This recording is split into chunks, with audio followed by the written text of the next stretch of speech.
Hey everyone, Venomoustair here. Today we're going to be talking about defensive play in Overwatch. Basically, just in general, how to play the game in a defensive way and how to play defense on the game, the mode defense itself, and how to properly navigate the map and make the enemy come to you and give yourself the biggest advantage possible when fighting.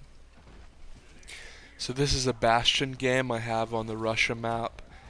And basically the key concept to this game is we have to defend this point for a very long time. We lost the first one very quickly. So in order to do that, I have to be incredibly obnoxious and defend the objective very hard. The reason that we lost the first one so quickly is because the team wasn't cohesive or diligent whenever it came to defending the first one. So whenever it comes to defending a tough objective, or not even necessarily a tough objective, but an important one that you have to defend, one thing you need to remember, and it seems so obvious, but no one does this, or few people do this. The opponent has to come to you. So in this case, they have to come through one of the doors and onto the point. So if I sit in this corner, basically they have to commit a very far way through. They have to commit so far up where they can't retreat to even get onto the point, and at that point I can open fire on them without having exposed myself previously. Now if you notice, my team is still pushing up and defending in the middle doors. But the thing I'm doing on Bastion is I'm just playing so defensively where I'm guaranteeing that every single engagement I take is going to be a positive one. I don't risk going up and repositioning because that's the easiest way to die on Bastion, is to run up and reposition somewhere.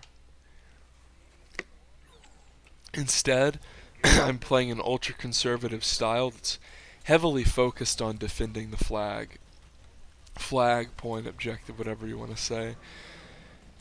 And the thought process behind this is, well, my team's probably not going to defend the objective very well, so what's the one thing I can do to try to carry the game through?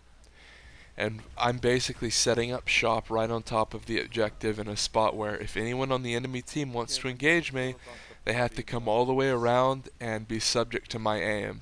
And certain characters can deal with me in certain ways. Junkrat can peek the corner and throw his little satchel charge. Genji can deflect my bullets. But at the end of the day, I'm never being picked off from long range, and all of my allies are distracting the enemy so severely where basically any time the enemy has to engage me, they're doing it at a disadvantageous position. They're looking at one of my teammates, or they're being surprised by where I am. Oh, he's still there, they'll say. Or, wow, that obnoxious Bastion's still there. Another thing is I have another Bastion on my team that's being more mobile than I am, so there's constantly two Bastions on this team being obnoxious. And you notice, see how Tracer tried to rush in and kill me? Same with Winston there. Oftentimes if you do well on Bastion, heroes like Winston and Tracer will try to just rush at you and aggress on you. And remember, on Bastion, you really can't be outdamaged by anything if you land your shots, especially headshots. So both both Tracer and Winston, even though they attacked almost at the same time, were obliterated. This is because I was in such a defensive location where they had to turn a corner, run through the line of sight of my allies. And remember, you're defending an objective. There's nothing wrong with playing very stationary when it comes to defending the objective. You shouldn't play so stationary where the enemy team just predicts where you are and kills you. There's a fine line that you walk between, okay, I'm in a power position, the enemy team has to come here and has to engage me or deal with me in some way, and okay, I'm just in this spot and sitting here for too long. The thing about the spot that I got 14 kills in a row in is that if the enemy wants to cap point B, they're going to have to deal with my wrath, and it's going to be very difficult because in order to get a Reinhardt all the way up there, which is the most ideal and common way to deal with the Bastion, they're going to have to walk that extremely long tunnel, and it's just not going to work because I have 5 allies to watch the main doors and I can watch the rest of them.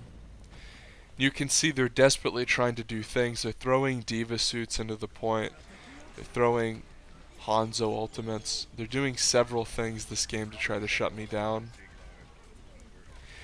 And if you notice, I just keep going back to the power position if I can manage it. And this isn't anything shameful to go back to the power position.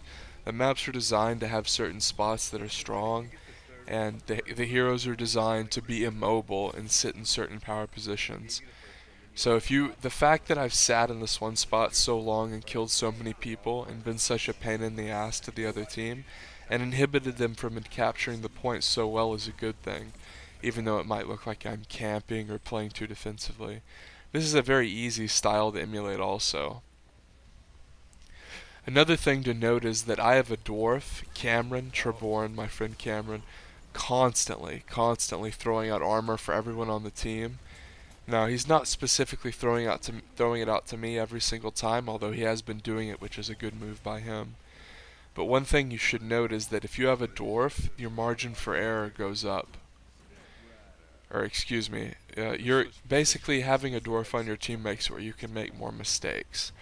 There were several times where I narrowly avoided death, and the fact that I had that extra 75 little bump in armor thanks to the dwarf was the reason that I survived.